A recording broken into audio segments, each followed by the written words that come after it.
जय हिंद दोस्तों। आज के इस वीडियो में हम बात करेंगे इंडिया के न्यूक्लियर पावर बनने के बारे में।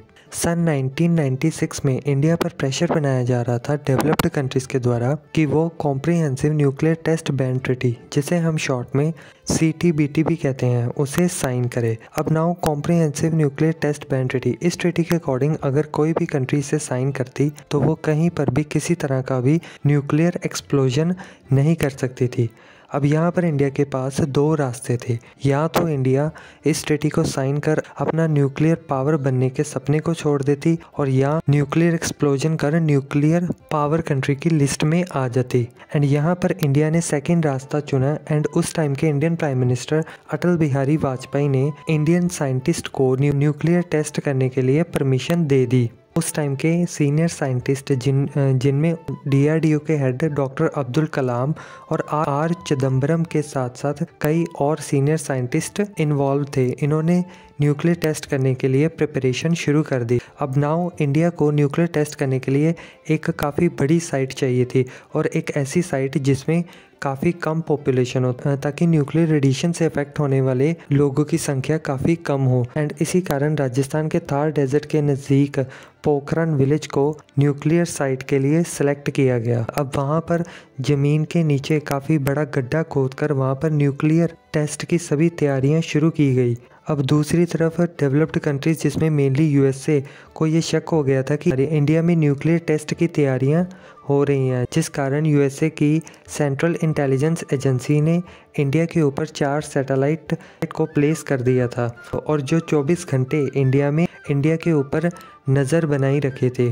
अब इन सैटेलाइट से बचने के लिए जो ज़मीन में बड़ा गड्ढा खोदा गया था वहीं पर सभी न्यूक्लियर टेस्ट के लिए प्रिपरेशन की जाती थी एंड इस बड़े गड्ढे को ऊपर से हरी पत्तियों से ढक दिया जाता था ताकि आसमान से जो भी इमेजेस कैप्चर की जाए वहाँ पर सब कुछ नॉर्मल ही लगे। एंड इतना ही नहीं, सब कुछ नॉर्मल दिखाने के लिए वहाँ पर क्रिकेट स्टेडियम भी बनाए गए और स्टेडियम के चारों तरफ फ्लैग्स लगा दिए गए एंड वहाँ पर जो हमारे साइंटिस्ट थे वो क्रिकेट भी खेला करते थे, ताकि वहाँ पर सैटेलाइट के थ्रू जो इमेजेस कैप्चर की जाती थी उन इमेजेस में ये मैसेज जाए कि यहाँ पर जस्ट एक क्रिकेट कंपटीशन ही हो रहा है एंड सब कुछ नॉर्मल है।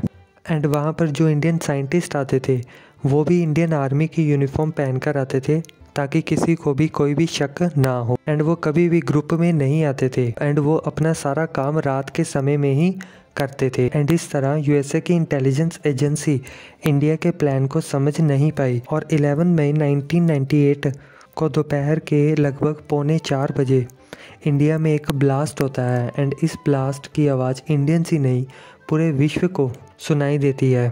एंड पूरे विश्व में ये मैसेज चला जाता है कि इंडिया एक कमज़ोर कंट्री नहीं है, बिकॉज इंडिया अब न्यूक्लियर पावर कंट्रीज़ की लिस्ट में शामिल हो चुका था। एंड इस तरह 11 मई और 13 मई को कुल 5 न्यूक्लियर टेस्ट किए जाते हैं। हालांकि इन ब्लास्ट के बाद इंडिया को काफ़ी क्रिटिसिज्म का सामना करना पड़ता है। डेवलप्ड कंट्रीज़ जिसमें मेनली USA, जो कि इंडिया के इस टेस्ट को अपने सेंट्रल इंटेलिजेंस एजेंसी की एक बड़ी फेलियर मानता था, वो इंडिया के न्यूक्लियर टेस्ट से बिल्कुल भी खुश नहीं था। एंड इसी कारण इंडिया को दिए जाने वाला जो डिफेंस टेक्नोलॉजी थी उस पर रोक लगा दी गई एंड इंडिया को कई और तरह के सैंक्शंस का सामना करना पड़ा। एंड इतना ही नहीं, इंडिया को जो लोन दिया जाने वाला था इंफ्रास्ट्रक्चर पर्पस के लिए, उस लोन को भी रोक दिया गया। हालांकि अगले 5 सालों के अंदर अंदर चीज़ें इंडिया के लिए काफ़ी नॉर्मल हो गई थी एंड काफ़ी हद तक ये सैंक्शंस हटा दिए गए थे। एंड आज की डेट में USA इंडिया का एक ट्रेड पार्टनर है।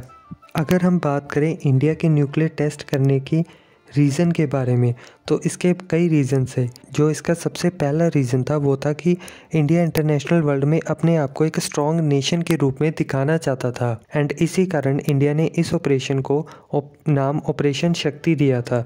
जो दूसरा रीज़न था वो था कि इंडिया अपनी सिक्योरिटी के लिए किसी दूसरे देश पर डिपेंड नहीं होना चाहता था एंड इसी कारण अपने देश की डिफेंस सिस्टम को मजबूत करने के लिए न्यूक्लियर टेस्ट ज़रूरी था। जो थर्ड रीज़न था वो था कि इंडिया पाकिस्तान और चाइना जैसे नेबरिंग कंट्रीज से घिरा हुआ था, जिनके साथ इंडिया के वॉर भी हो चुके थे। और चाइना ऑलरेडी न्यूक्लियर टेस्ट कर चुका था और अपनी सेफ्टी के लिए इंडिया के लिए न्यूक्लियर टेस्ट ज़रूरी था। अगर हम इंडिया के न्यूक्लियर टेस्ट प्रिंसिपल्स के बारे में बात करें तो इंडिया ने नो फर्स्ट यूज़ का प्रिंसिपल सामने रखा है एंड न्यूक्लियर वेपन को एक डेटरेंट के रूप में पर्टिकुलरली अगेंस्ट चाइना और पाकिस्तान रिप्रेजेंट किया है। और इस तरह अपने देश के इंटरेस्ट को प्रायोरिटी में रखते हुए इंडिया एक न्यूक्लियर पावर कंट्री बना। एंड आज के इस वीडियो में इतना ही। आई होप ये वीडियो आपके लिए इन्फॉर्मेटिव रही होगी। ऐसे ही इन्फॉर्मेटिव वीडियोस के लिए इस चैनल को सब्सक्राइब एंड वीडियो को लाइक करें। Thank you so much.